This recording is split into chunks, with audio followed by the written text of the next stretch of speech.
Grabando. Muy bien, gracias por los saludos. Veo en el chat que nos están enviando saludos de la Reforma, San Marcos, Guatemala, la Parroquia de la Inmaculada Concepción, y también nos está saludando el profesor Miguel Solís de la Parroquia de la Reforma. Nosotros le agradecemos mucho que juntos, como parroquias, muchas parroquias se han unido a nuestro curso de Biblia, de Sagrada Escritura, y también el que tenemos de historia de la iglesia, que vamos a comenzar con el grupo avanzado. Gracias por unirse así, de esa manera tan bonita, en grupo, prácticamente en masa, digamos así, porque necesitamos conocer más, conocer mucho de Dios para tener el conocimiento, y poder nosotros también testificar ese conocimiento en medio del mundo. Entonces, muchas gracias a todos los que se han unido con nosotros y han querido seguir, no parar después de la primera clase que tuvimos el semestre pasado de Antiguo Testamento, sino que han querido también unirse a nosotros en el Nuevo Testamento. También la comunidad de jóvenes del Espíritu Santo, Jimena, saludos a todos por allá, y qué bueno que están con nosotros, qué bueno que también los jóvenes están aprendiendo de Dios y están con nosotros. Hoy les tengo una sorpresa muy bonita, una sorpresa. Les voy a mostrar algo que para mí, yo creo que es ahora mismo, eh, em, yo diría que es como el momento más importante de mi vida. Se los voy a compartir. Porque como vamos a hablar el Evangelio, vamos a hablar de Jesús, vamos a hablar de todo lo que vivió Jesús desde su nacimiento hasta su ascensión a los cielos, en la tierra, ¿verdad? Estamos hablando del Jesús terrenal, porque después vamos a hablar un poquito filosóficamente del Jesús histórico, del Jesús como segunda persona de la Santísima Trinidad, pero bueno, ya ahí entraríamos más en materia profunda, pero hoy quiero hablar de geografía. Y voy a hablar de geografía de la Tierra Santa. Y al hablar de geografía de la Tierra Santa, a mí me gusta siempre iniciar con algo, como les decía, que para mí es lo más hermoso que me ha pasado en mi vida, y ha sido un viaje cuando estaba estudiando en Roma, un viaje a la Tierra Santa. Fue un viaje súper emocionante, fue un viaje hermoso, donde yo pude encontrarme con la realidad histórica de Jesús, porque a veces uno piensa y dice, pues, no sé, María fue a visitar a su prima Isabel y se fue a la montaña a una ciudad que se llama Ankara, y uno no sabe geográficamente dónde queda esa ciudad, si está lejos o no. Uno solamente lee y escucha las escrituras. Hoy yo quiero compartirles algo, y esta es mi sorpresa de hoy: compartirles las fotos de la Tierra Santa, explicándole a ustedes qué es, para que ustedes vean exactamente en la Tierra Santa cuáles son los diferentes lugares, cuáles son los diferentes puntos históricos, sobre todo del Nuevo Testamento, pero hay algunas que son del Antiguo Testamento que les voy a explicar, pero como ustedes ya estudiaron el Antiguo Testamento van a entender qué es lo que estoy hablando. Pero me voy a concentrar en las fotos, que la mayoría, digamos casi el 90% de ellas son de sucesos del Nuevo Testamento. O sea, yo se lo voy a compartir con ustedes, compartiendo la pantalla para que ustedes vean las fotos, y les voy a explicar qué son cada una de estas cosas. ¿Por qué? Porque he querido empezar así, porque quiero empezar con la geografía, o sea, quiero empezar con algo palpable. No es lo mismo que yo les diga, ¿saben qué? Pues existió una botella de agua que era blanca, y ustedes dicen, oh sí, se imaginan esa botella. Sin embargo, si yo se las presento y le digo, miren esta botella que es blanca, es diferente, porque ya ustedes se van a recordar, porque tienen la imagen. de esa botella, ya la vieron. Y por eso yo quiero compartir con ustedes las fotos de la Tierra Santa, que sea como un viaje espiritual para ustedes. Yo sé que no todos pueden ir a Tierra Santa porque resulta costoso a veces. Hay momentos en el año donde no se puede ir porque hay, ustedes saben, hay conflicto bélico todavía en algunas partes. Es en la Franja de Gaza más bien, pero Jerusalén no es muy tranquila. Cuando yo fui estaba fenomenal, excelente, pero no es un lugar muy tranquilo, por lo tanto hay veces que cierran a los turistas cuando no está tranquila la cosa, entonces no se puede ir. Entonces, sea por eso, sea por lo costoso del viaje, resulta a veces difícil, y el que no puede ir por lo menos tiene la posibilidad de ver estos lugares de Jesús. Por eso yo quiero compartirles eso. A mí se me dio la oportunidad cuando estaba estudiando en la universidad, inclusive súper económico. Si yo les digo ahora el precio, ustedes dirán, pero casi regalado. Yo estuve prácticamente casi 2 semanas en la Tierra Santa por solamente 800 euros. Serían como, ponle tú, $900 más o menos. $900, eh, que es poco. ¿Por qué? ¿Por qué es poco? Bueno, es mucho dinero cuando se dice así, pero es poco porque allí en ese dinero contenía el viaje de ida y regreso en avión desde Roma, la estancia, los 15 días que estuvimos, las comidas, incluso las propinas a las personas que, porque íbamos llegando, algunos teníamos que dar algunas propinas, un restaurante donde comimos el pescado de San Pedro, etcétera. Eh, También contenía el guía turístico que nos llevó, que es un estudioso excelente, él es argentino, pero da clases en Roma, ya prácticamente casi toda su vida la ha vivido en Roma. Eh, Él es el guía que nos acompañó, un estudioso biblista sumamente ya anciano, ya muy anciano, ya él es emérito, ya no da clases en la universidad, simplemente hace algunas cosas como profesor emérito.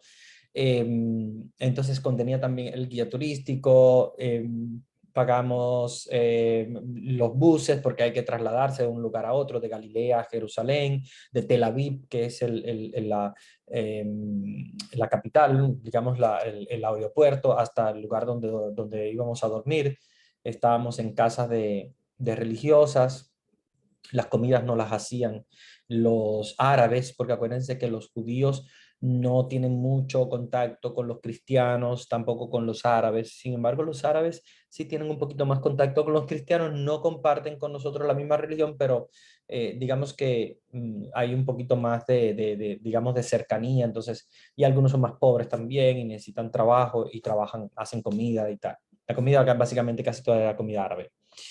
Eh, y ya, prácticamente casi todo eso por ese costo. Ahora no, ahora ya en muchos países suele salir mucho más caro, incluso 2.000 y hasta $3.000 a veces sale un viaje. No es fácil. Ese lo obtuvimos porque fue prácticamente una bendición y bueno, nos resultó bastante productivo porque logramos estar todo ese tiempo en casi todos los lugares de la Tierra Santa. Bueno, les hice este preámbulo para que supieran qué es lo que vamos a trabajar hoy y vamos a estudiar entonces, como les decía, la geografía de la Tierra Santa a través de estas fotos. Son fotos, pues me verán un poco más joven porque fue ya casi alrededor de, ¿cuántos son? 8 años habrá sido, 5 llevo acá, 3 más, como unos 8 años. Entonces me van a ver un poco cambiado en la foto, un poco diferente. Pero sí, digamos que las fotos de esa época, de cuando yo fui, como les digo, un poquito cambiado. Pero fíjense más que en las fotos, porque a veces ya son las fotos que yo quería sacarme con los lugares, pero no, lo importante no soy yo, sino los lugares para que ustedes vean y explicarles qué significan cada uno de ellos. Bueno, sin más, le voy a compartir mi pantalla. Las fotos las tengo en Facebook, por lo tanto me voy a conectar ahí porque me conecto con el Facebook para que vean las fotos. Déjame poner, a ver si puedo colocar... No, lo voy a dejar así porque me ayuda también. Ya, lo voy a dejar así. Sí, lo voy a dejar así porque me ayuda a ver también la... o deja ver un momentito si logro ponerlo acá. No, no, porque si no, no me deja ver los pies de foto que me interesa también que ustedes vean. Bueno, les voy a empezar a explicar. Miren, este árbol es un árbol muy importante. No es exactamente el árbol donde se subió Zaqueo, pero es un árbol semejante. Es precisamente esta la ciudad donde estaba pasando Jesús, que recuérdense que Zaqueo se subió al árbol para poder ver a Jesús, porque Zaqueo era muy pequeño y la multitud no lo dejaba ver, y él se subió arriba a un árbol para esperar que Jesús pasara por debajo, y ahí es donde entonces Jesús tiene ese diálogo con Zaqueo que le dice, Zaqueo, yo quiero hospedarme en tu casa, quiero ir a tu casa, voy a comer, y entonces ahí donde viene la lamentación un poco de los fariseos que dicen, mira, este va a casa de pecadores a comer y tal. Entonces, este árbol no es exactamente donde se subió Zaqueo probablemente, pero es un árbol semejante y en la misma ciudad donde Zaqueo encontró a Jesús. Por lo tanto, allí se conserva, de hecho, ustedes ven, está esta cerca para conservar el árbol como símbolo del encuentro de Jesús con Zaqueo. Como les digo, esos árboles muy probablemente algunos se hayan secado porque no son árboles que obviamente duran mucho, pero sí, digamos que es uno de los árboles que en ese momento, ¿verdad? En ese momento dio la posibilidad a Zaqueo de subirse en él y poder ver a Jesús. Entonces se conserva como algo importante. Aquí estamos en la Basílica de la Anunciación, en Nazaret. O sea, la primera etapa que nosotros hicimos es Galilea. Todo esto que les voy a hablar es Galilea, para que ustedes más o menos tengan una idea. Estamos hablando de la porción más al norte de Israel. Cuando uno llega a Tel Aviv, es más fácil, más rápido llegar a Galilea que llegar a Jerusalén. Jerusalén está en el sur, como ustedes saben, que hablamos en el Antiguo Testamento, vimos cuando el pueblo de Israel atraviesa el mar, perdón, el río Jordán y entran en la tierra prometida. Jerusalén está en, básicamente debajo del río Jordán, o sea, hacia el sur, hacia el sur, pero más cerca de la costa, no de la costa del Mediterráneo, pero hacia digamos, entre la costa del Mediterráneo y el Mar Muerto. Entonces, ahí encontramos Jerusalén. Sin embargo, lo que les voy a hablar a ustedes ahora es Galilea, o sea, estoy hablando del norte, estoy hablando de Nazaret. Acuérdense que Nazaret no está cerca de Jerusalén, está un poquito lejos, está prácticamente al otro extremo, está en el norte, Galilea. Allí, como sabemos, es donde Jesús se cría, no nace allí, nace en Belén, porque José tiene que ir obligatoriamente a Belén para el censo. Belén sí está muy cerca de Jerusalén, pero ahí solamente Jesús nace, no pasa más nada. Ya después de la huida de Egipto, que ellos regresan, se instalan en Nazaret. Entonces, pensemos que Jesús nació en Belén, o sea, al sur, en torno a Jerusalén, cerca de Jerusalén. Belén está de la parte, digamos, se los voy a poner como en el mapa para que ustedes puedan verlo mejor. En el Google Map podemos encontrar Belén, eh, Belén en Israel. A ver si, miren, aquí está la Basílica de la Natividad, que es la Basílica de la Natividad que está en Belén. para que ustedes más o menos tengan una idea, ven, Belén está cerca de Jerusalén. O sea, Jerusalén está acá, sin embargo, Belén está un poquito más al sur de Jerusalén, pero está muy cerca. Sin embargo, si ustedes ven esta línea, que es una línea, yo se las voy a trazar con el lápiz rojo para que ustedes la vean un poquito mejor. Miren, esto que les estoy trazando aquí son las fronteras entre Israel y el área de Palestina.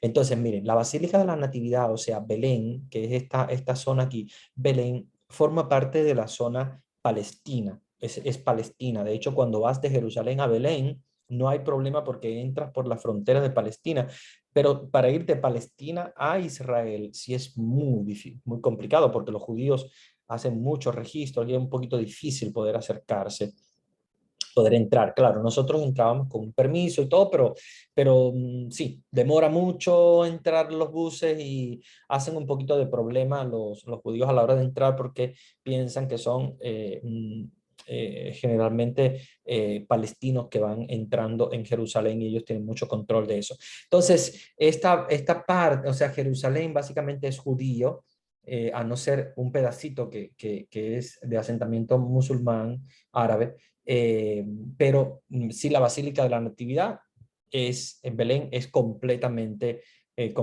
palestino. Pero esto que estamos hablando, déjame quitarle las marcas para que ustedes más o menos tengan una idea. Esto que estamos hablando es el sur, por lo tanto nosotros no vamos ahora mismo a hablar del sur porque vamos a concentrarnos en el norte, que es Galilea. Fíjense, aquí nosotros tenemos, vuelvo de nuevo con el lápiz para indicárselo porque a veces no se ve muy claro. Aquí está Tel Aviv, que es la capital, que es donde uno llega en el avión. Sin embargo, nosotros nos trasladamos, aquí está Nazaret, esta es la foto que yo les presenté desde acá de Nazaret, y toda esta prácticamente es Galilea. Aquí es donde está el lago de Tiberíades. ¿Ven el lago de Tiberíades aquí?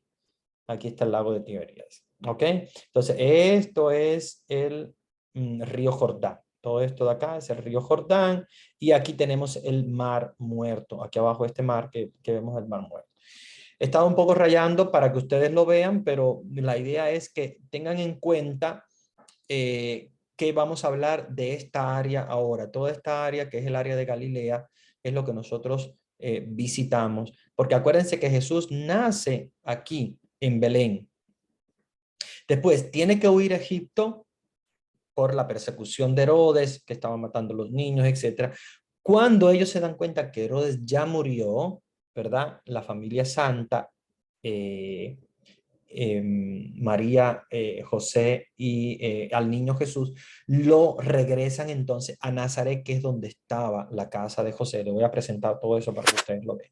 La casa de José. Bueno, dejo el mapa allí para si después tengo que volver a él, porque voy a volver a la foto para presentarle la foto, porque me interesa que ustedes vean los lugares y también el mapa. Oh, es que en la foto ahora sale lo que rayé. Déjame ver si lo logro quitar todo. Sí, quitarlo de la foto para que se concentren en la foto. Bien, entonces aquí en esta foto nosotros tenemos la Basílica de la Anunciación en Nazaret. O sea, aquí estamos hablando de que o sea, es una basílica que construyeron encima de lo que era la casa de María. Acuérdense que María recibe la Anunciación estando en su casa, en su propia casa, en la casa de su mamá, la casa de sus padres. No era una casa muy, a juzgar por los arqueólogos, dicen, no era una casa de una gente rica, eran gente muy humilde, eran gente muy pobre. José, que obviamente era un hombre muy trabajador, sí tenía una casa mejor, tenía mejor posición económica, no era un rico, obviamente José no era un rico, pero sí tenía mejor posición que María. María era mucho más humilde, la familia más humilde, a juzgar por lo que dicen los arqueólogos de la casa de María, era una casa mucho más humilde. Claro, esto es toda una basílica que se ha creado encima de esa casa, porque eso lo que queda de la casa son ruinas. Abajo ustedes verán las casas, la casa de María en ruinas, que fue el lugar donde el ángel le dijo a María, vas a quedar embarazada y bueno, pues Dios te ha elegido, serás la madre del Señor. Y ahí es donde ella dice, pero ¿cómo va a ser si yo no conozco ningún varón? Ella estaba de prometida con José, o sea, era novia de José, pero acuérdense que un noviazgo de esa época es un noviazgo donde no se les permitía a las niñas ni siquiera acercarse a los novios, simplemente era de palabra, de contrato. José seguramente había hablado con la familia de María y dice, bueno, mira, yo me voy a casar con ella. Y entonces empezaban una época como de noviazgo, a verse por entre rejas, algo así.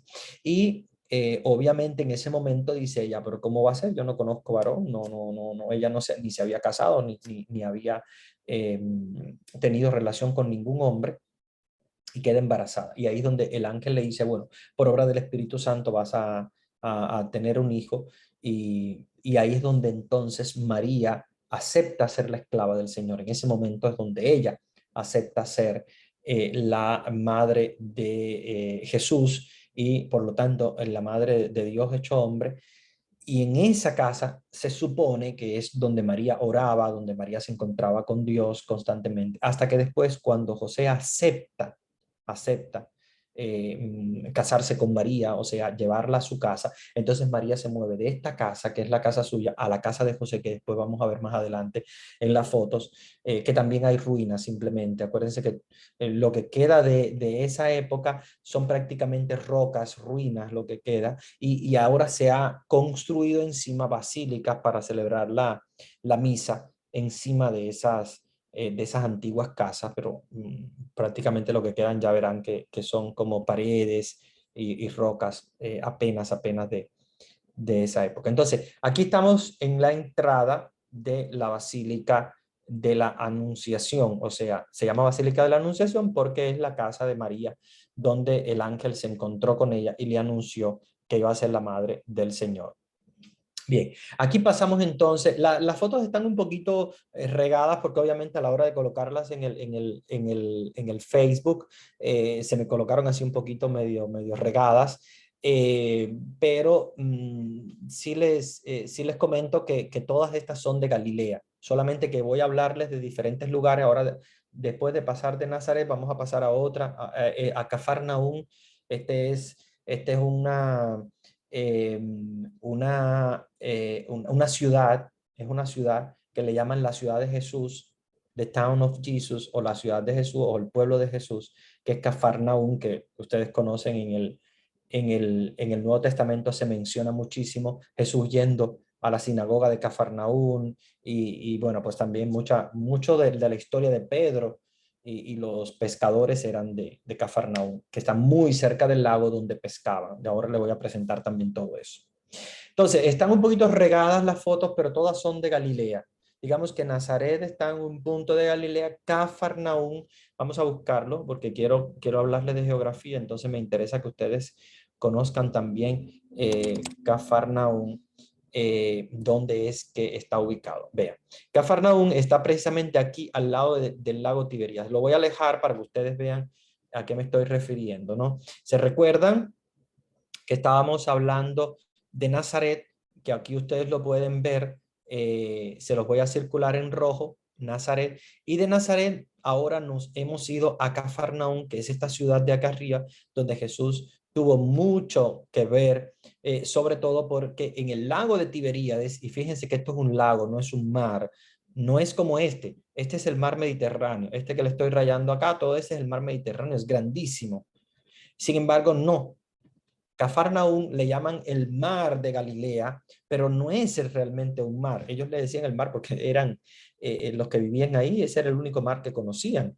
Y ellos le decían mar, pero en realidad Cafarnaúm es un lago muy grande, un lago bastante grande, pero es un lago, no es un mar. Pero ahí pescaba, hay pescado, es un lago inmensamente grande donde hay pescado y donde básicamente trabajaban Pedro y los pescadores. Entonces, Cafarnaúm tiene mucho que ver con Jesús.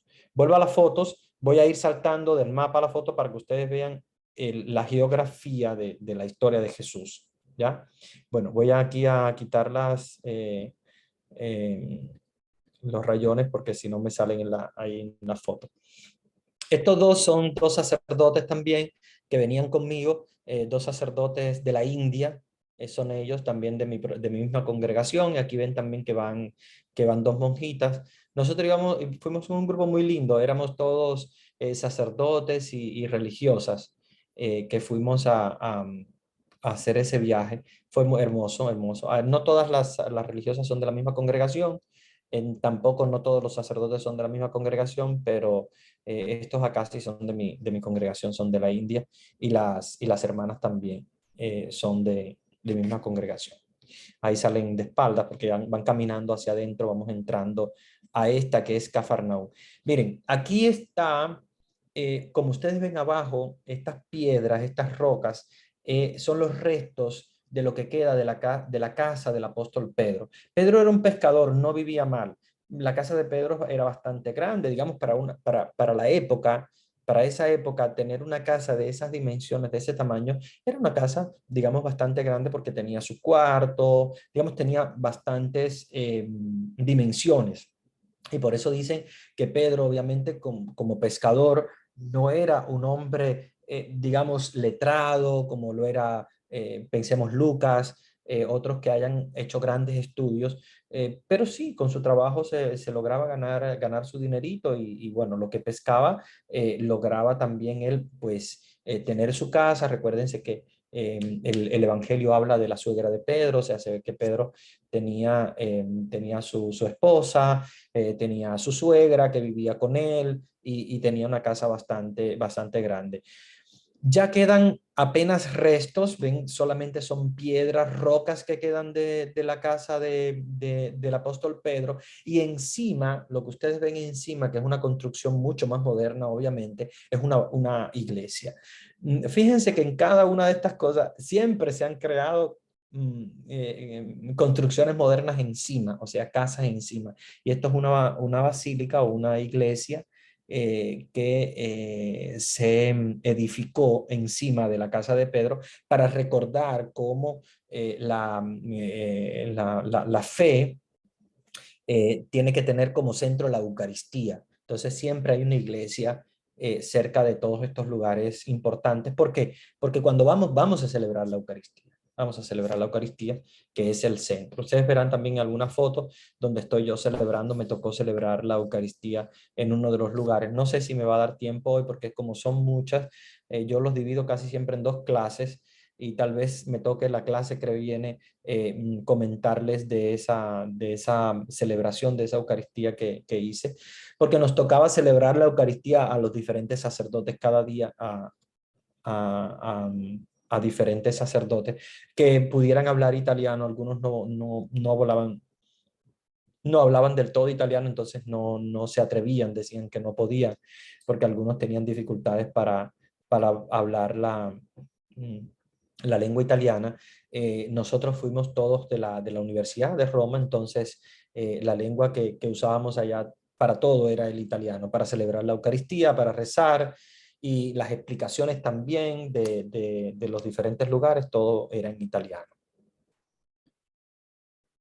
Aquí estos son restos de Cafarnaúm. Estos son los restos más importantes. ¿Por qué? Porque están al lado de la sinagoga. Ustedes ven ahí un poquito en lo alto. Después les voy a presentar una foto de la sinagoga. Los restos de la sinagoga de Cafarnaúm que ustedes ven ahí a su izquierda en blanco, están junto a los restos de casa, del caserío que había en Cafarnaúm, que era un caserío. No piensen que era una ciudad grande, o sea, no estamos hablando de una ciudad inmensa, es un pequeño pueblo, por eso le llaman town. Es como un pueblecito.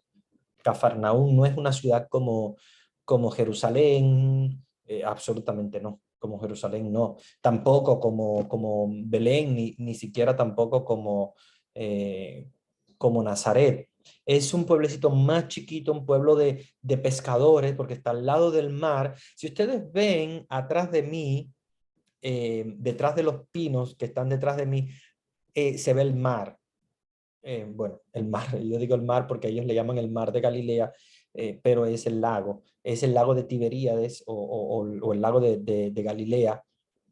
Esa agua que ustedes ven, pero fíjense que es grande, porque es inmensamente grande, es sumamente grande. Ese es el lago. Entonces, estos que vivían acá básicamente se dedicaban a la pesca, pero tenían también su sinagoga, eran judíos. Acuérdense que eran judíos, tenían su fe judía, con su sinagoga, con el rabino y todas las tradiciones judías de la época. Y tenían sus casitas alrededor de la sinagoga y cerca del lago, porque el lago era el que les proporcionaba a ellos el sustento para poder vivir a través de la pesca.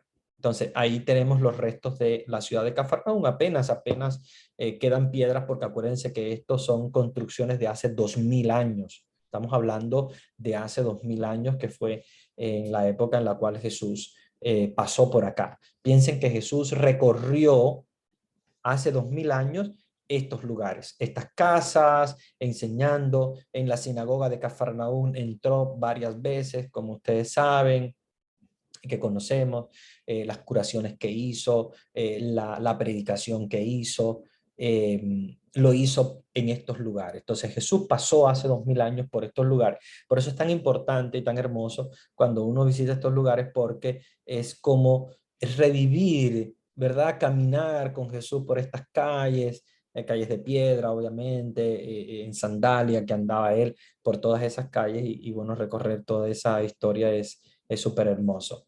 Vean entonces, aquí está la escritura donde nos dice que esta es la sinagoga blanca, le llama la sinagoga blanca o sinagoga de Jesús, que es la sinagoga de Cafarnaún, donde Jesús entró muchas veces, o sea, varias veces. Aquí tenemos los restos de esa sinagoga de Cafarnaún. Recuérdense que Jesús entra en la sinagoga de Cafarnaún, no es bien aceptado.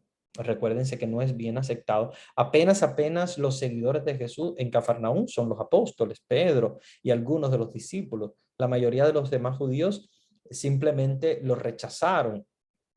Decían, está loco, ¿qué está diciendo?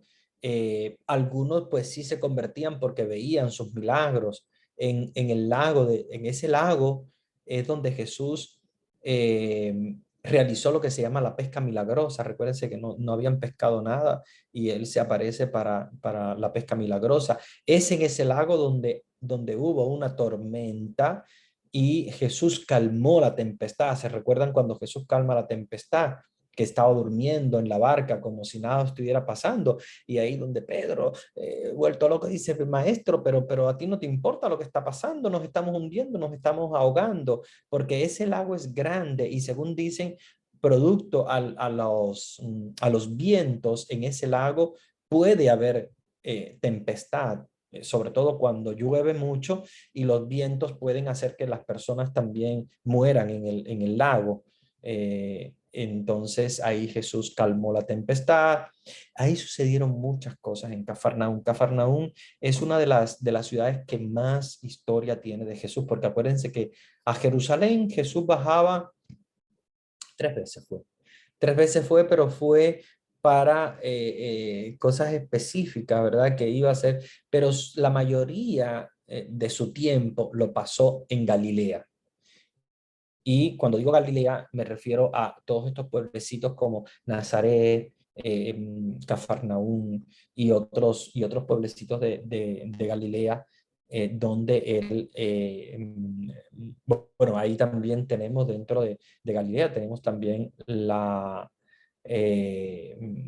conversión del agua en vino en Caná de Galilea. Caná también es otro pueblecito de Galilea. Son varios pueblos que Jesús visita como lugares importantes. Entonces, en esta sinagoga, recuérdense que pasan muchas cosas importantes de la historia de Jesús que después vamos a ir descubriendo poco a poco, pero yo quiero ahora que ustedes vean la geografía para que cuando yo les hable de la sinagoga de Cafarnaún, que yo les diga, bueno, Jesús entró en Cafarnaún, entró en la sinagoga, leyó el libro, de Isaías, etcétera, ustedes digan, oh, me recuerdo la sinagoga, apenas quedan solo columnas, pero una sinagoga blanca al lado del mar de Tiberíades, ya ustedes los recuerdan. Aunque no hayan podido llegar allí, aunque ustedes no puedan visitar, pero con estas fotos yo quiero que ustedes tengan una visión, ¿verdad?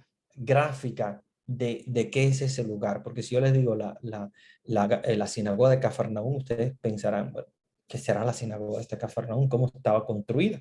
Ya saben, ya ven, no está como estaba en el tiempo de Jesús, porque obviamente lo que quedan apenas son estas columnas y algunas paredes, pero queda bastante, digamos, ¿no? Respecto a otros lugares que se han destruido completamente. Estos lugares, acuérdense que muchos de estos lugares fueron también destruidos por las guerras mundiales, la Primera o la Segunda Guerra Mundial, y bueno, con el paso del tiempo también algunas partes de estas construcciones han tenido que ceder y bueno, lamentablemente no están tan conservadas como quisiéramos, pero ya tienen una idea de cómo era la sinagoga. No era una sinagoga pequeña, fíjense, era un pueblecito chiquito, pero la sinagoga es hermosa. Ven cómo tenía esas columnas que sostenían, ¿verdad?, los alquitrabes de estas construcciones, que eran construcciones bastante grandes para ser una ciudad pequeñita. Estamos pensando en un pueblecito de lago, no estamos hablando de una gran ciudad. Y sin embargo, fíjense qué sinagoga, con qué construcciones, con qué columnas, ¿verdad? Dibujadas inclusive como si fueran, ¿no? Columnas como corintas, ¿no? Con esos adornos, ¿verdad? De hojas de corinto que adornaban ese estilo neoclásico de las columnas, ¿verdad? De la época.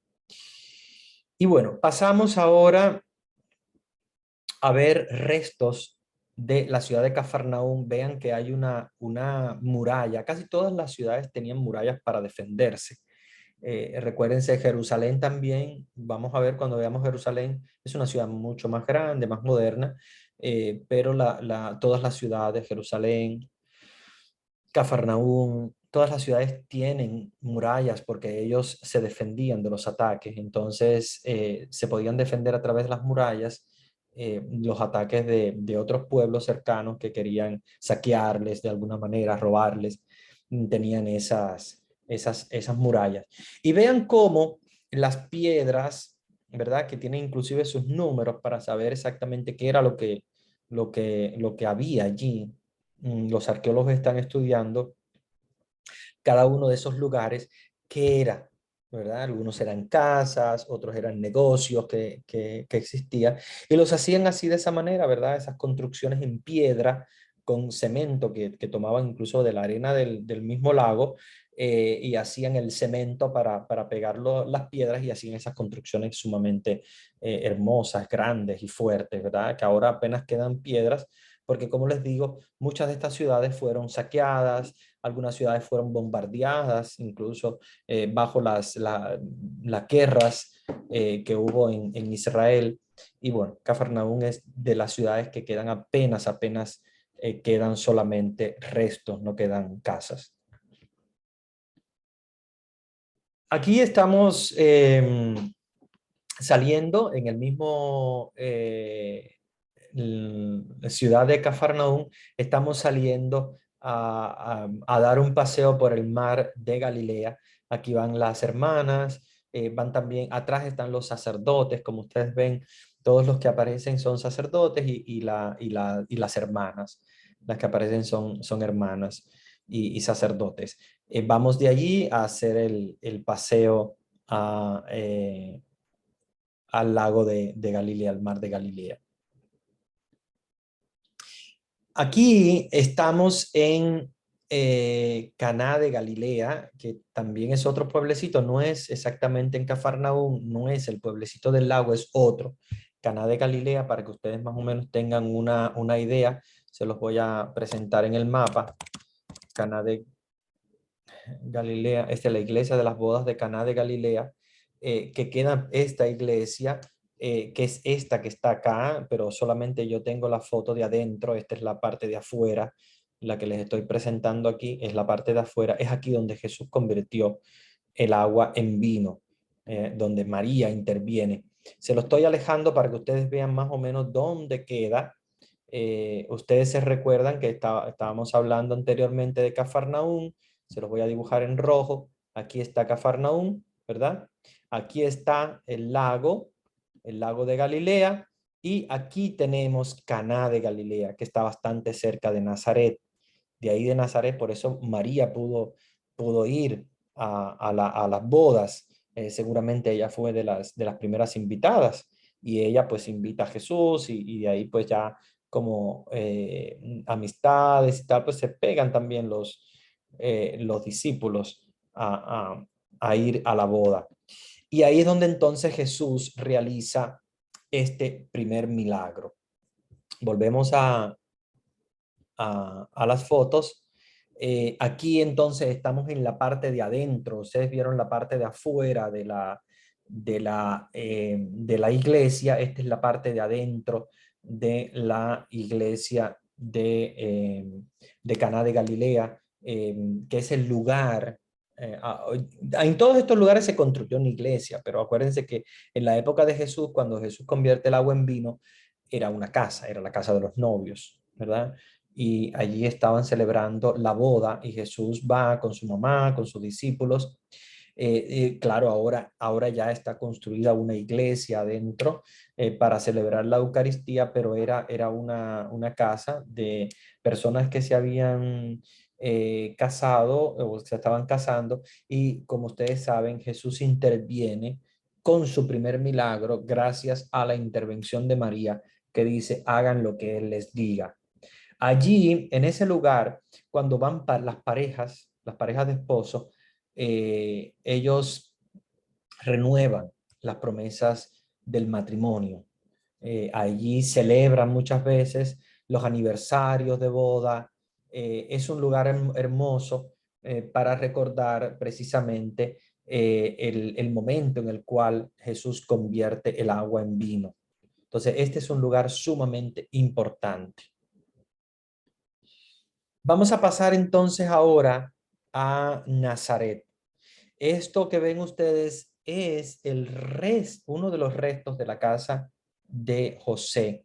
Ahí ustedes ven una escalera que baja hacia abajo. Esto era un baño, hay un hueco, pero ya el hecho de que la casa adentro tenía un baño eh, nos hace pensar, y hace pensar a los arqueólogos, de que era una casa de alguien que tenía posibilidades para poder construirla. No era una persona pobre. Entonces, José no era rico, pero tampoco era una persona pobre. Pensemos que era una persona como de clase media, que tenía su trabajo, que podía vivir de su trabajo, y que tenía su casa bien preparada. Por eso pudo llevar a María a vivir allí, dio su educación a Jesús. O sea que Jesús vivió en Nazaret, en una casa, aunque, ¿verdad? Sabemos que Jesús nació en la pobreza. Quiso Dios que naciera fuera de Nazaret, que naciera en Belén, y que naciera en un establo, pobre, sencillo. Pero cuando va a Nazaret, eh, José quiere que Jesús tenga una casa bonita, una casa bien. Entonces, esta es la casa que proporcionó José a María y al niño Jesús. Estos son de los pocos restos que quedan de la casa. Es el resto según nos comentan, son los restos del baño, porque se ve el orificio, ¿verdad?, del baño, y la escalera donde ellos bajaban para precisamente ir al baño. Entonces, son de los restos que quedan. La casa es más grande, obviamente, pero eso es uno de los aspectos que nos decían, que la casa es bien, una casa bien grande, digamos, ¿no? Aquí ustedes pueden ver entonces lo que son los restos de la casa de María. Aquí es donde María recibe la anunciación. ¿Se recuerda que al principio les enseñaba la Basílica de la Anunciación, que es grande? Bueno, todo eso está construido encima de esto, que es como el lugar del altar, el lugar íntimo donde celebramos la Eucaristía.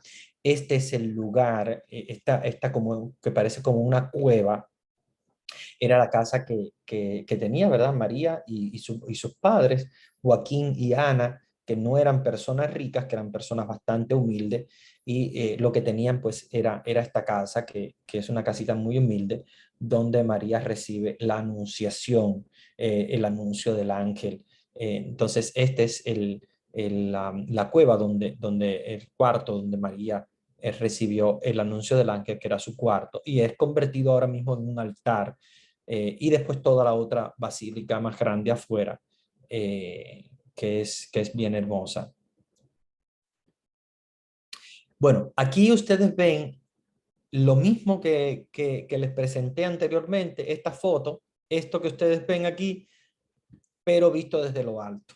Aquí es desde la parte de arriba, porque la basílica está arriba y hay que bajar hacia la casa, que como ustedes ven lo que quedan son apenas algunas columnas y un poco de algunas piedras, ¿verdad? De la casa de ellos bueno, la entrada, y afuera han construido la basílica donde podemos celebrar la Eucaristía, donde podemos reunirnos con grupos más grandes, pero aquí ya ustedes pueden ver bastante bien lo que es la casa de María, el lugar de la Anunciación. Aquí también es otra de las mismas fotos, solamente que es otro ángulo, pero es la misma casa de María. Aquí estamos entrando en lo que es el río Jordán, y bueno, está ahí la bandera de Israel, y está el anuncio de lo que es detrás, está en italiano, lo que prácticamente narran los evangelistas sobre el bautismo de Jesús. Pero esta es la entrada al río Jordán. Es la parte de Israel. Acuérdense que el río Jordán divide dos países. Del lado acá del río es Israel, del lado allá del río es Jordania. Según nos comentaban, muy probablemente el bautismo de Jesús no sucedió en la parte judía, sino que sucedió más bien en la parte jordana, según comentan los historiadores.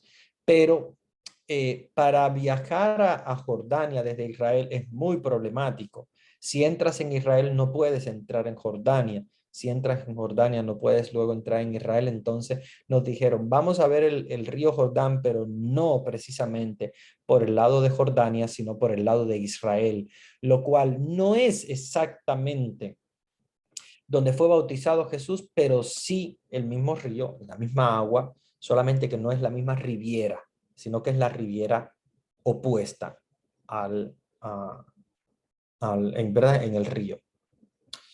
Aquí estamos en Jericó, que es la ciudad más antigua del mundo. Es la ciudad primera que se construyó, según los arqueólogos, es Jericó, que ustedes saben que es una ciudad que se menciona mucho en las Sagradas Escrituras, en el Antiguo que en el Nuevo Testamento. Entonces estamos en esta ciudad que también lo que quedan son apenas restos de piedra de la ciudad de Jericó. Y aquí estamos en la entrada de Jericó, que es de la parte eh, mm, palestina. Vean que la bandera es diferente a la bandera de Israel porque es la bandera de Palestina. Entonces aquí es la entrada a Jericó, que como les decía es una de las ciudades más importante por su antigüedad y también porque forma parte, en Jericó también suceden muchos acontecimientos de la Sagrada Escritura, que ustedes seguramente cuando escuchen en la misa que se hable de Jericó, ya ustedes saben de qué se trata, ¿verdad? Aquí estamos ya en el mar de Galilea. Aquí finalmente ya entramos en el lago. Vean que apenas estamos saliendo de la costa, ok, aquello que se ve así atrás es la costa donde nosotros salimos y estamos adentrándonos en el mar. En el mar de Galilea, aquí es donde recordamos varias cosas. Recordamos la pesca milagrosa que es donde los pescadores, los apóstoles estaban tratando de pescar, no pescan nada. Jesús les dice, lancen la red a la otra, al otro lado de la barca, y ahí obtienen una cantidad de peces muy grande, donde dice Pedro, no hemos pescado nada, pero en tu nombre voy a lanzar las redes, y confía en Jesús, y Jesús hace la pesca milagrosa en ese lago. En ese lago también Jesús calma la tempestad, y en ese lago también Jesús camina sobre las aguas, que ustedes conocerán muy bien porque ese texto bíblico es sumamente conocido. Ahí en ese lago es donde Jesús camina sobre las aguas. Nosotros nos montamos en esta barca, que nos llevó de una orilla, de la orilla de Cafarnaúm hacia la otra orilla, que es donde nosotros almorzamos. Ahí siempre los peregrinos van a almorzar un pescado que se llama el pescado de San Pedro. Y le llaman el pescado de San Pedro porque supuestamente es el tipo de pescado que él pescaba y que él vendía. Y por lo tanto, los peregrinos van allí y del mismo lago nos hacen el pescado. Un pescado un poquito raro, el sabor no es como los pescados del mar, porque acuérdense que esto es un río, o sea, un río, es un lago que está prácticamente alimentado por el río Jordán, pero es de agua dulce, obviamente, es un río, es un lago, no es un mar. Entonces el pescado de lago o de río sabe un poquito diferente, es un poquito más fuerte, es como un sabor un poquito más como a tierra, no es como el de mar, que es más salado. Pero siempre también pues uno agradece ese tipo de pescado por la importancia histórica que tiene de ser ¿verdad? De los pescados que San Pedro pescaba, y los demás apóstoles pescaban en ese lago cuando Jesús vino a llamarles y les dijo, yo los voy a hacer pescadores, pero no de pescados, sino pescadores de hombres. Y ahí es donde ellos no entendían qué es lo que quería decir pero ellos se confiaron en Jesús y Jesús los convirtió, los sacó, digamos, de este lago de pescar pescado a pescar hombres, a pescar seres humanos, a pescar almas para Dios. Entonces, este lago es tan importante por esa razón. Aquí estamos precisamente, ahí está, estos son sacerdotes, los que están conmigo, y una hermana religiosa, la que está al frente. Estamos allí probando este pescado de San Pedro. Esto es un restaurante grande que está al lado del lago, está al lado del lago Tiberíades, y este restaurante precisamente ofrece a los peregrinos que van esta cena o este almuerzo del pescado, un pescado frito, hacen un pescado frito muy sabroso, muy rico. Es el pescado de San Pedro. Entonces, de una de las cosas más que recuerdo muy bonito por la importancia, ¿verdad?, que tiene el pescado, este pescado que nos recuerda, ¿verdad?, el pescado de San Pedro. Bueno, aquí lo tienen para que lo vean un poquito más, más de cerca. Ahí tienen el pescado, ¿verdad? El pescado frito, que le llaman el pescado de San Pedro. Es un pescado normal, solamente que es propio de ese lago. Es un pescado de agua dulce de ese lago, y pues delicioso, bastante delicioso para el que le gusta el pescado. Yo amo mucho los productos del mar, y por lo tanto a mí se me hace muy sabroso, muy rico, y bueno, lo acompañan también acá con vegetales y cosas muy sanas. Entonces, ellos le ponen no es como un puré de papa, no es de papa, es con hummus, es como un hummus que hacen de vegetales. Es muy sabroso, y bueno, después acompaña obviamente también con zanahoria y demás vegetal, pero muy sabroso. Y bueno, sobre todo, más que nada, el recuerdo del lago de Tiberíades. Aquí vamos entonces al Monte de las Bienaventuranzas, que también es un lugar de Galilea muy importante. Aquí, en este lugar, Jesús recuérdense que se subió a una piedra para enseñar las bienaventuranzas.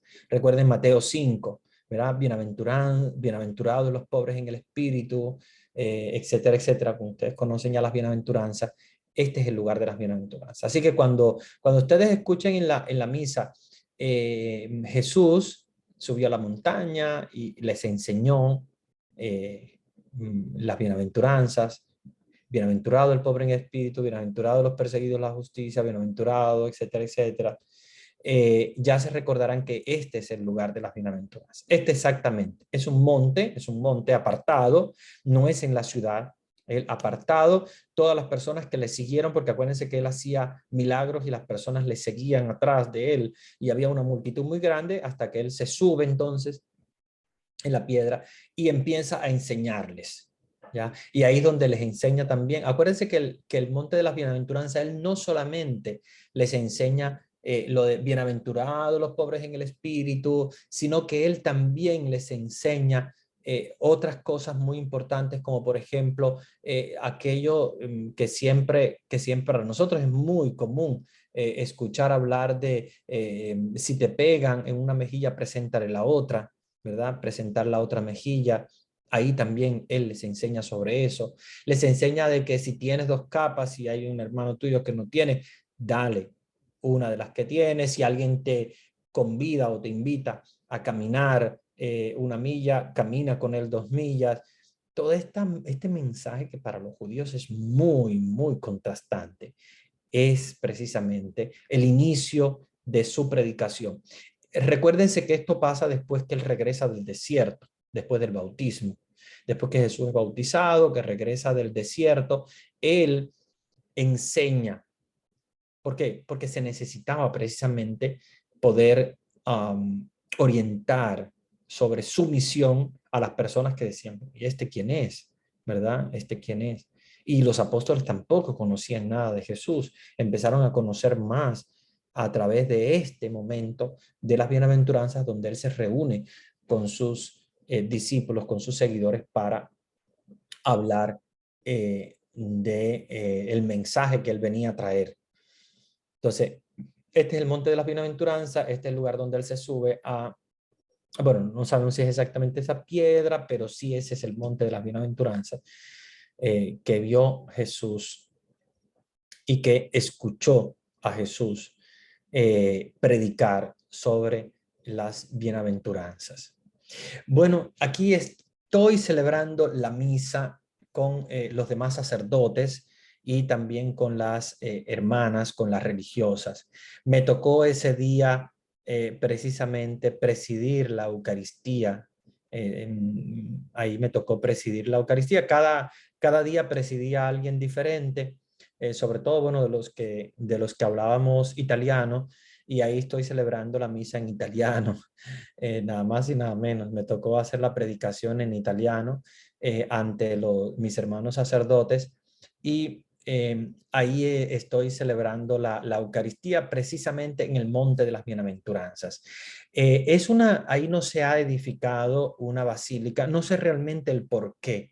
De por qué no se ha edificado una basílica como en otros lugares.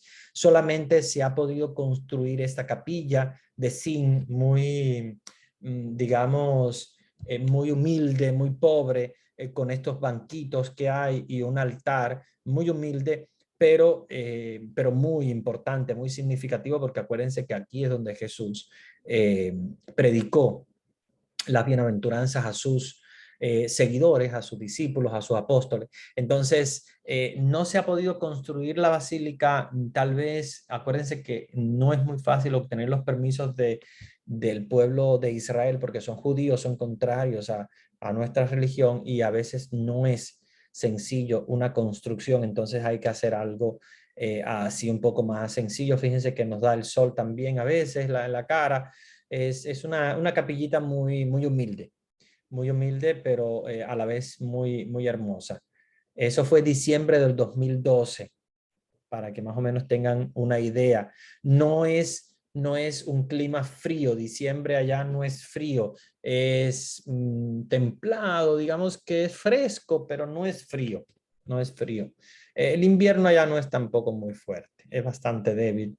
Hay mucho calor en el verano, eso sí, es bastante caluroso. Fíjense que era diciembre y un día bastante normal, bastante bueno.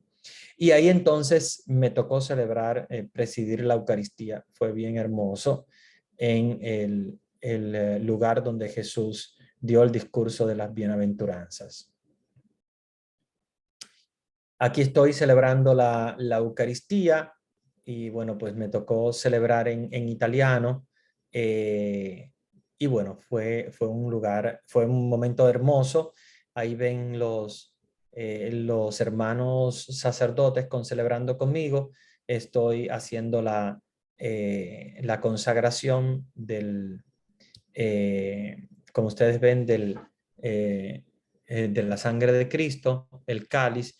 Eh, el que está a la mano de ustedes, la mano derecha de ustedes, que está con barba, con una estola de colores, él es el organizador de todo el evento.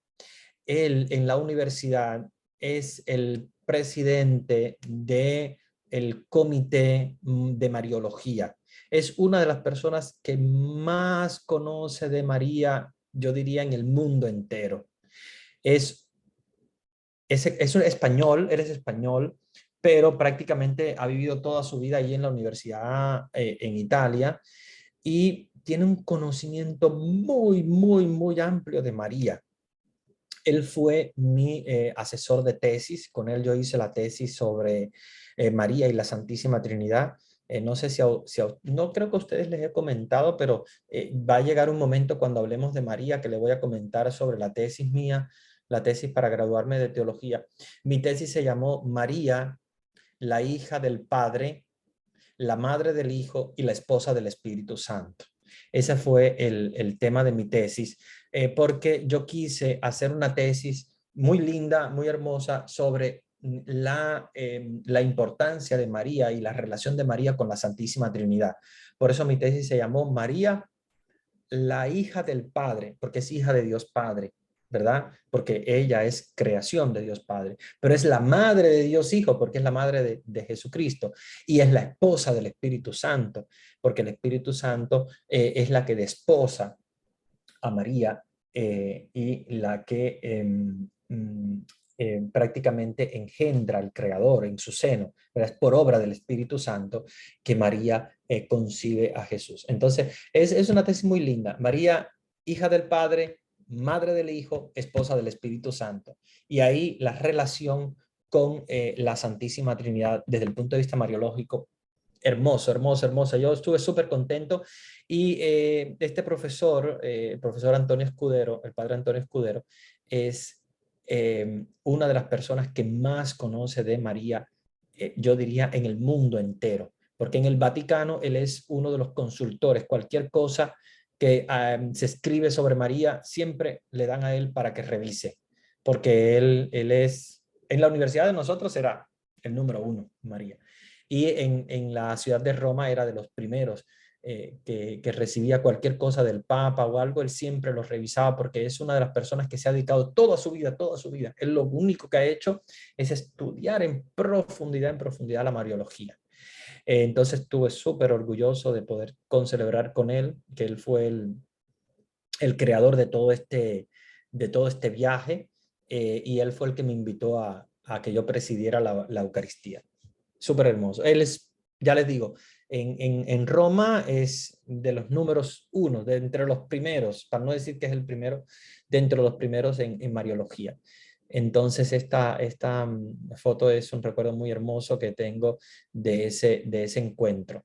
Y después los demás hermanos que están alrededor, casi todos eran profesores de la universidad en Roma. Cada uno de ellos tiene especialidades, algunos eran especialistas en moral, otros eran especialistas en derecho canónico, algunos de ellos eran especialistas en dogmática, algunos eran especialistas en comunicación social o psicología como yo. Éramos pocos de psicología, pero también había un grupito de psicología, más que psicología, habían de pedagogía. Sí, había pedagogía y catequética, habían también algunos. Yo creo que de psicología pura era yo el único o tal vez otro más. Y aquí entonces estoy ya en el desierto donde Jesús fue tentado. Ahí está uno de los camellos, así como ven, ahí está la hermanita ahí atrás que ven que está queriendo subirse al camello. Este camello cuando se alza, se sube alto. Ahí está agachado, está acostado, digamos, en la tierra. Pero él tiene un domador, digamos así, un dueño que es el que lo levanta y bueno, pues se puede dar también una vuelta en el camello. Ellos cobran muy caro, yo no me subí, pero me tiré la foto en el camello para tenerla de recuerdo. Ahí el camello. Recuérdense que es el animal, el único animal que está en el desierto porque logra conservar la hidratación, ¿verdad? El agua. Ese es el desierto donde Jesús estuvo los 40 días tentado. Aquí la calle termina y empieza el desierto. Esto es un pedacito nada más del desierto. Obviamente es sumamente grande. Eh, Aquí está el monte de las tentaciones, como les decía, el inicio del desierto donde se puede entrar y ver donde Jesús sube a lo alto de la montaña, ahí en el desierto, y es ahí donde es tentado por el demonio, que el demonio le dice, tírate que los ángeles te van a recoger, donde le dice, convierte esta piedra, la puedes convertir en pan, ¿verdad? Porque tienes el poder de hacerlo, ¿verdad? Y ahí es donde Jesús responde, ¿no?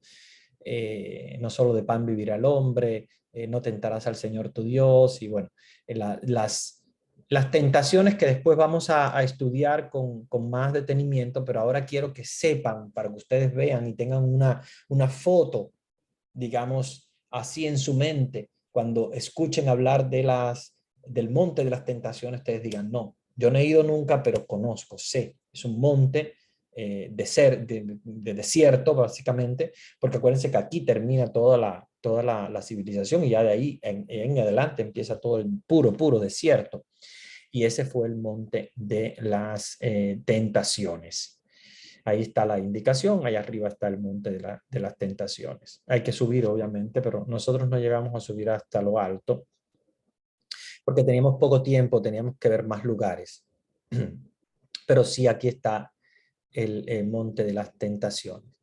Y este es otro monte, ya es diferente, esto no es desierto, esto ya es adentro en Galilea, donde Jesús sube al monte para transfigurarse. Vean que no es alto. El monte de la transfiguración, donde Jesús se transfigura, no es alto, pero acuérdense que allá todo es un monte. Ellos le llaman monte a cualquier colina, es como una colina no muy alta, es baja como ustedes ven, pero hasta allá arriba sube Jesús con los apóstoles, Pedro, Santiago y Juan, y los deja afuera, los deja un poquito más alejados de él, para él transfigurarse, encontrarse con Dios, y es ahí donde aparece Moisés y Elías. Y recuérdense cómo los apóstoles precisamente le dicen a Jesús, Maestro, vamos a hacer tres chozas, una para ti, una para Moisés y una para Elías. Qué bueno es estar aquí, porque ellos habían encontrado un lugar hermoso, un lugar de paz, de encuentro con Dios, encima de la montaña. Bueno, allá encima Jesús se transfigura y allí, en esa montaña, es donde Jesús, ¿verdad? Todas sus vestiduras se convierten blancas, se recordarán de ese evento tan importante. Yo quiero que esto ustedes lo tengan como una foto en la mente para que cuando yo les hable de, la transfiguración, dice, oh, ya recuerdo que la transfiguración fue donde, en aquel monte, ¿verdad? Que no es como el monte de las tentaciones, que era un monte desértico, de arena, sino que ya es un montecito con sus arbolitos, abajo ven que hay un poblado y encima hay unas iglesias las que están encima, que se construyeron para recordar ese momento de la transfiguración. El monte se llama Monte Tabor, que como ustedes saben en la misma Biblia lo llama así, el Monte Tabor, donde Jesús se transfiguró para, ¿verdad?, entender que todo ser humano necesita transfiguración, cambio interno, ¿verdad? Una transfiguración, una transformación desde dentro. Y esta virgencita yo me la encontré en la Basílica de la Anunciación, la basílica que anteriormente, acuérdense que les dije que las fotos están un poquito regadas. Esta foto es de la Basílica de la Anunciación que les había comentado anteriormente, que fue donde María recibió el anuncio del ángel. Esta es la Virgen de la Caridad del Cobre, que fue un regalo de los cubanos de Miami, y verá, en nombre de todo el pueblo cubano, a la Basílica de la Anunciación. Todos los pueblos han regalado una imagen de sus vírgenes a esta basílica. Si ustedes van a la basílica y recorren alrededor del pórtico de la basílica, están todas las vírgenes de todos los países. Ahí están una imagen, todo país ha regalado a esta basílica una imagen, una sola tienen. Han recibido una, que es la que colocan en diferentes nichos, tienen muchos nichos esa iglesia, y en cada nicho tienen una virgen de cada uno de los países, ¿verdad? La patrona de cada uno de los países, está la Virgen de Guadalupe, está también la Virgen. Yo le saqué foto nada más a la Virgen de la Caridad del Cobre, obviamente por ser yo cubano, pero si fuera de otro país, pues hubiese sacado la foto de la Virgen del otro país. Como yo viví también mucho tiempo en República Dominicana, también le saqué foto a la Virgen no creo que esté aquí, no sé si tal vez está más adelante, tal vez más adelante, a la Virgen de la Altagracia, que también está en la basílica, pero hay de todos los países, también la de Guadalupe, todas las vírgenes están en esa basílica de la Anunciación, están todas las imágenes de todas las vírgenes. Eh, Aquí, sin embargo, vemos los restos de Nazaret. Aquí vemos ya restos de la casa de José, como les decía, que es una casa un poco ya más grande, y también están los restos, ¿verdad?, de otras casas de Nazaret. Nazaret es un pueblo bastante grande, aquí no se ve, porque obviamente la foto no abarca todo el pueblo, pero sí en la lejanía se ven sí casas modernas, porque es un pueblo moderno, hay gente viviendo, judíos viviendo allí. Estos solamente son los lugares donde vivió Jesús, pero acuérdense que todo el país o todo el pueblo, toda la ciudad siguió igual, o sea, ahí hay casas de gente, de judíos que no creen en Jesús todavía, porque obviamente, como ustedes saben, Israel, hay muchos judíos que no creen en Jesús, pero tienen su religión, creen en Dios Padre, y tienen sus sinagogas, y siguen sus pueblos igual, de igual manera. Bueno, aquí está lo que les comentaba en Nuestra Señora de la Alta Gracia de República Dominicana. Como ven, en las paredes, en los nichos, están las vírgenes de todos los países. Yo saqué solamente fotos de estas porque obviamente no iba a sacar de todos los países, ni siquiera me daba tiempo, porque ahí nos apuraban mucho, porque era estar un poquitito en cada lugar, porque eran muchos lugares que teníamos que visitar. Entonces nos daban muchas explicaciones también, y teníamos muy poquito tiempo para fotos. Entonces me dio tiempo de sacar solamente los países que yo había visitado, que era, bueno, Cuba por ser cubano, y República Dominicana, que estuve viviendo muchos años. Entonces ya saqué esas dos fotos. Pero hay fotos de todas las vírgenes, imágenes de todas las vírgenes como les digo, del mundo. Y han hecho ahí precisamente esos altares a las diferentes advocaciones de la Virgen. Esta piedra es muy importante porque fíjense que esta piedra le llaman el primado de Pedro. A ver, para que ustedes entiendan, es importante que nosotros sepamos que en esta piedra fue donde Jesús, sentado junto con Pedro, le dice a Pedro: Pedro, tú eres piedra, ¿verdad? Por su nombre, Petrus, piedra. Y sobre esta piedra edificaré mi iglesia. Claro, Pedro no entendía muy bien. Pedro estaba pensando que iba a edificarlo sobre esta piedra que estoy tocando yo. Sin embargo, Pedro, Jesús lo que estaba diciendo es sobre esta piedra, sobre ti que eres la piedra, tú eres Petrus, tú eres piedra, y por lo tanto tú vas a ser Jesús prácticamente le está dando el primado, o sea, le está diciendo tú vas a ser el primer papa. Sobre esta piedra edificaré mi iglesia, o sea, sobre ti, tú eres la piedra, Pedro. ¿Verdad? Y todo lo que tú ates en la tierra será atado en el cielo, y todo lo que tú ates, lo que tú desates en la tierra será desatado en el cielo. Entonces le está dando el poder a Pedro como el primer papa, como el primado.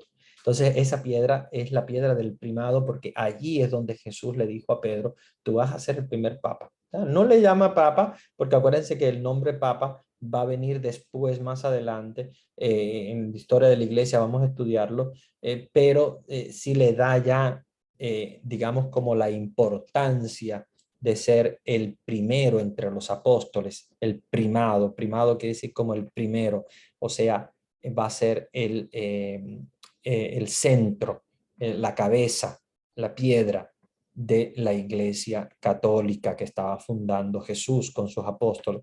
Entonces, es muy importante esta piedra porque nos recuerda ese momento donde Pedro recibió las llaves, ¿verdad? Donde Jesús le dice, te doy las llaves del reino de los cielos, lo que tú desates en la tierra será desatado en el cielo, lo que tú ates en la tierra será atado en el cielo, ¿verdad? Tú eres el primer papa.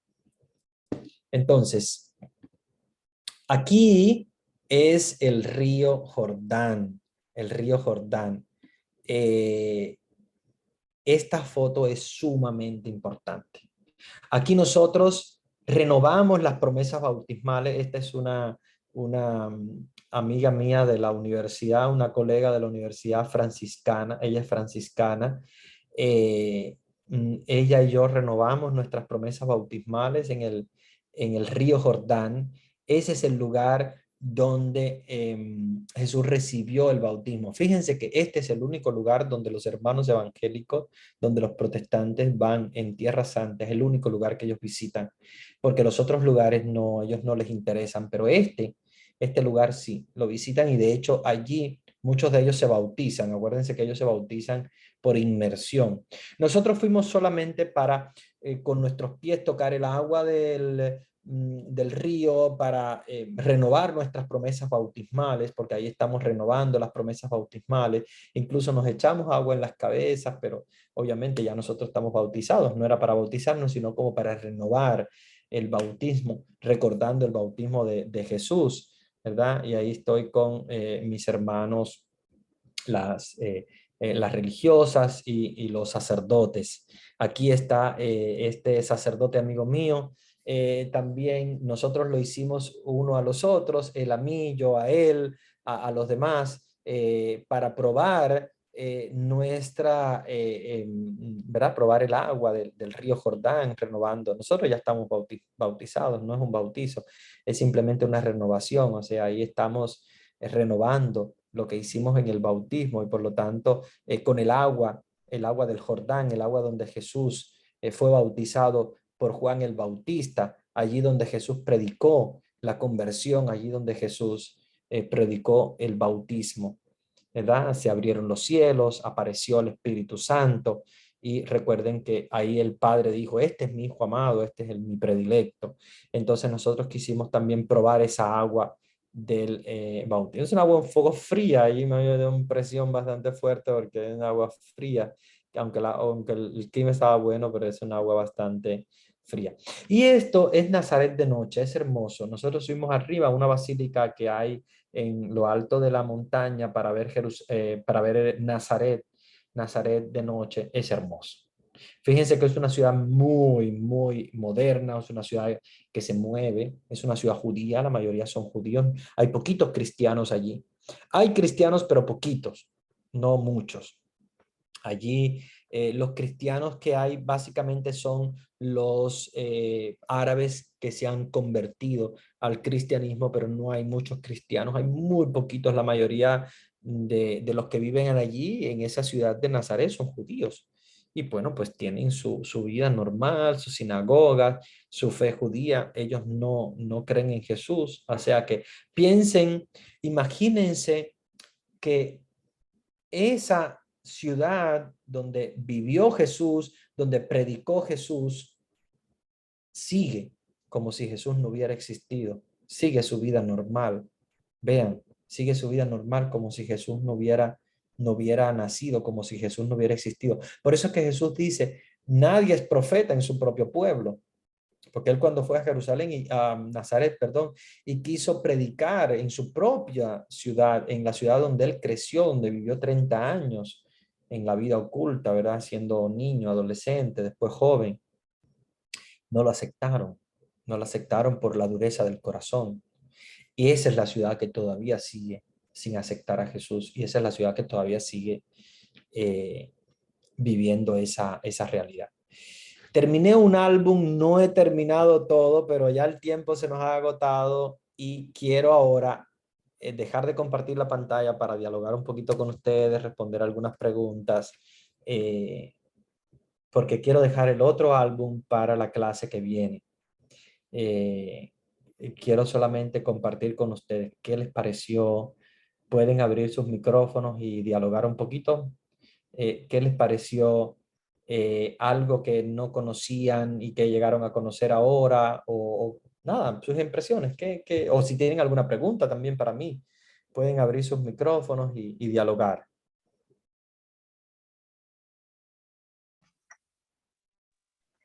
Buenas noches, padre. Buenas noches. Quería preguntarle, Sí. o más bien para preguntarle, ¿por qué o antes se llamaba sinagoga y, y hoy se le llama iglesia? ¿Por qué razón el cambio de nombre? Bien, mira, una pregunta muy buena la tuya. No ha cambiado nada. Simplemente sinagoga es de los judíos.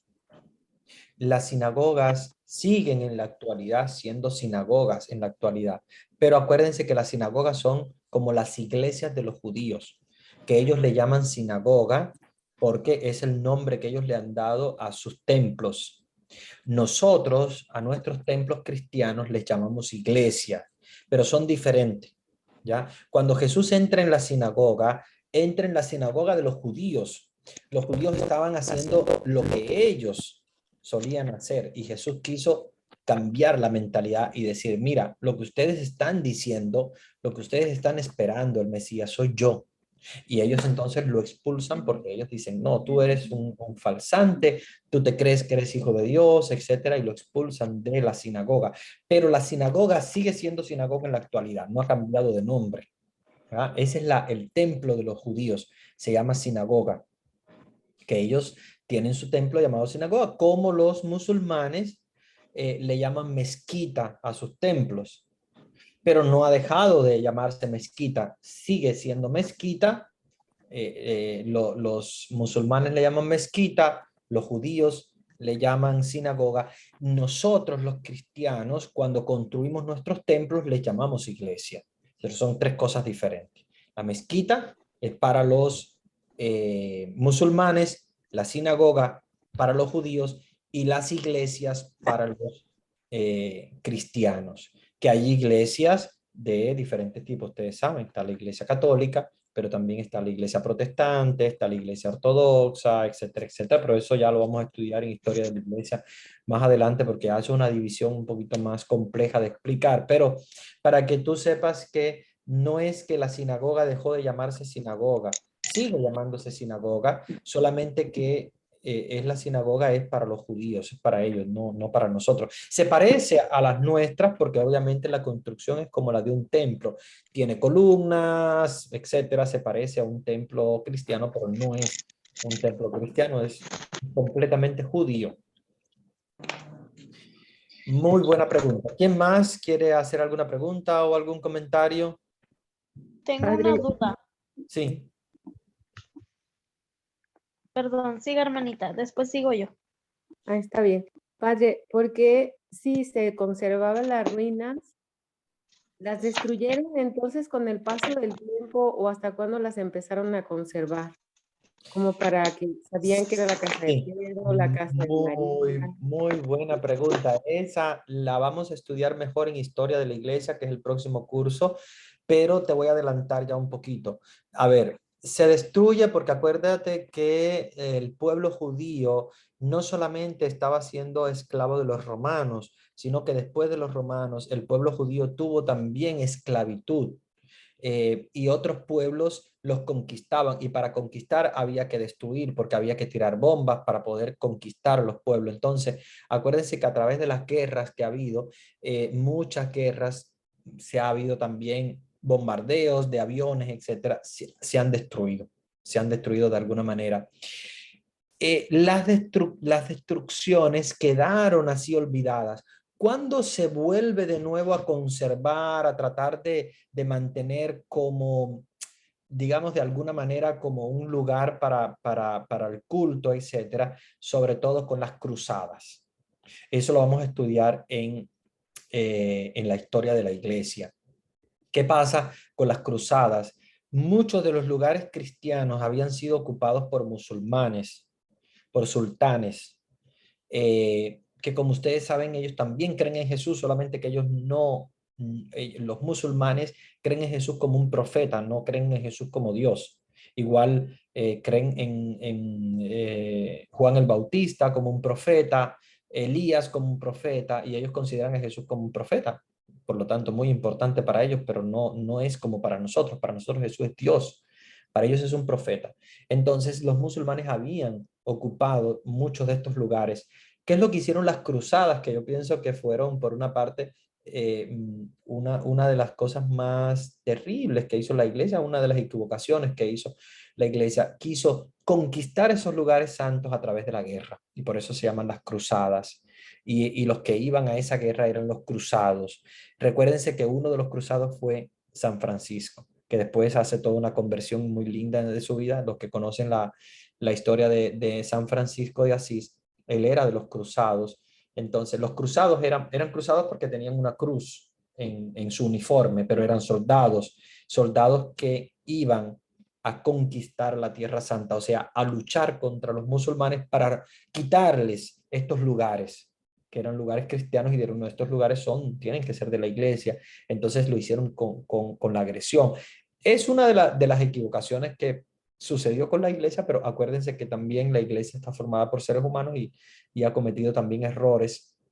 Y es uno de los errores que siempre nos dicen los historiadores cuando dicen la Iglesia Católica cometió errores con las cruzadas, porque obviamente hizo guerra contra los musulmanes para conquistar estos lugares. Y se conquistaron, y precisamente los franciscanos, la mayoría de los franciscanos ahora, que son los pacíficos, son la gente de la paz, que promueven la paz, son los que están en estos lugares. Entonces la iglesia cambió completamente la mentalidad, no conquistarlos con la guerra, sino que en los lugares de la Tierra Santa la mayoría están franciscanos, que son los portadores de la paz, y de hecho son los que oran por la paz, por la unidad de los cristianos.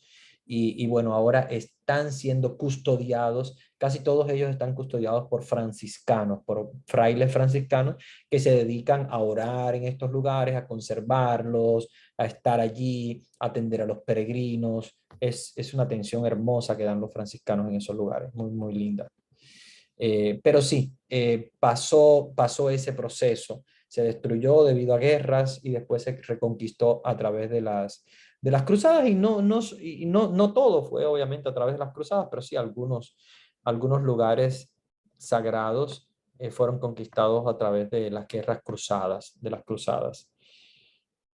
Muy buena pregunta. Claro, obviamente esto lo vamos a estudiar más en profundidad en historia de la iglesia cuando estudiemos esta parte de las cruzadas, pero sí es muy interesante que ustedes también se interesen por eso.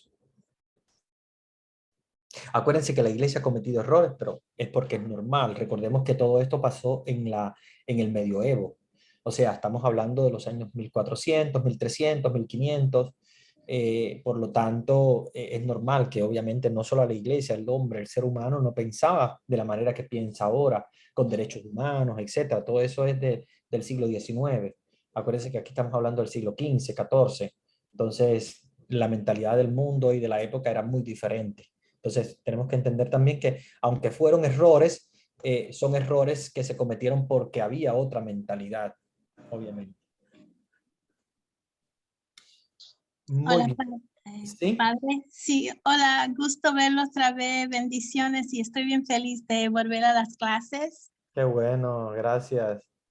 Padre, quería saber, ¿cómo los judíos allá, bueno, no sé si se llevaban con los cristianos? Nosotros que visitamos allá, fue a Nazaret, allá donde usted estaba. ¿Cómo los judíos allá que todavía no creen en Jesús se comportan con los cristianos que van a visitar ahí a su país? Mira, muy buena pregunta la tuya. A ver, ahora mismo, la convivencia con los judíos es bastante buena. Qué Es muy bueno. buena, sí, es muy buena. Porque los judíos ya ahora, a los actuales, aunque no creen en Jesús, aunque no creen en nuestra religión, pero ellos ya son mucho más tolerantes, ahora son más tolerantes. De hecho, los judíos respetan que nosotros tenemos los lugares de Jesús, los nuestros. Ellos tienen lugares de ellos a los cuales nosotros podemos visitar. Yo les voy a presentar en la próxima clase cuando yo visité el templo de Jerusalén, cuando yo visité la tumba del rey David. Todo esto son lugares judíos, no son cristianos. Lo tienen los judíos porque los judíos tienen en su poder la conservación de lo que queda del templo y también de la tumba del rey David. Muchos lugares que son judíos, nosotros podemos entrar. Ellos no entran en los nuestros porque no creen en lo nuestro, pero bien, respetan. Digamos que el diálogo es bastante bueno, bastante positivo. Entonces, sí, digamos que hay una convivencia como, ¿cómo decir? No como amigos, pero como digamos, como compañeros, digamos así, somos compañeros, no somos amigos, no creemos en lo mismo, pero somos compañeros, o sea, yo te respeto a ti, tú me respetas a mí. Entonces ahora con los judíos y los cristianos hay muy buena conexión. Incluso entre los cristianos y los musulmanes también hay una buena conexión. Donde hay una conexión muy difícil es entre los musulmanes y los judíos. ¿Por qué? Por la tierra. Nosotros no, porque a nosotros no nos interesa la tierra. Pero los musulmanes sí quieren la tierra, quieren Jerusalén. Entonces, a veces hay bombardeos entre ellos, en la Franja de Gaza, a veces en Jerusalén, a veces por parte de que empiezan, como dicen los hermanitos, que siempre andan peleando, y tú empezaste, a veces empiezan los judíos, a veces empiezan los palestinos, pero digamos que entre palestinos y judíos siempre hay esta discrepancia, problema, pero con nosotros los cristianos no, ninguno. De hecho, cuando saben que somos cristianos, dicen, yo no creo en lo que tú crees, pero te respeto y acepto tu religión. Gracias, padre. Muy bien. El tiempo se nos va volando. Hay unas preguntas en el chat que son las últimas que voy a responder porque ya después tenemos también a Vanesita con las otras preguntas ya de orden práctico sobre el curso. Hay alguien que me dice, ¿se puede obtener algún documento o libro de este sacerdote, del padre Antonio Escudero, el que yo hablaba? Pienso que sea sobre él, o publicación en internet.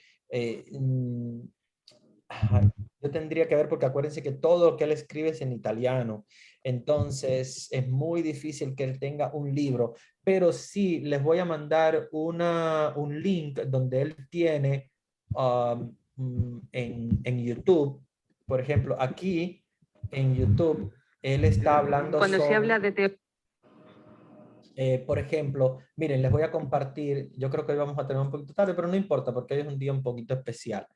Este es un video donde él está... teología, ¿cuál es el Escuchen. papel de la Virgen? Cada 4 años tiene lugar este congreso sobre Mariología, o lo que es lo mismo, sobre la importancia de la Virgen dentro de la teología cristiana.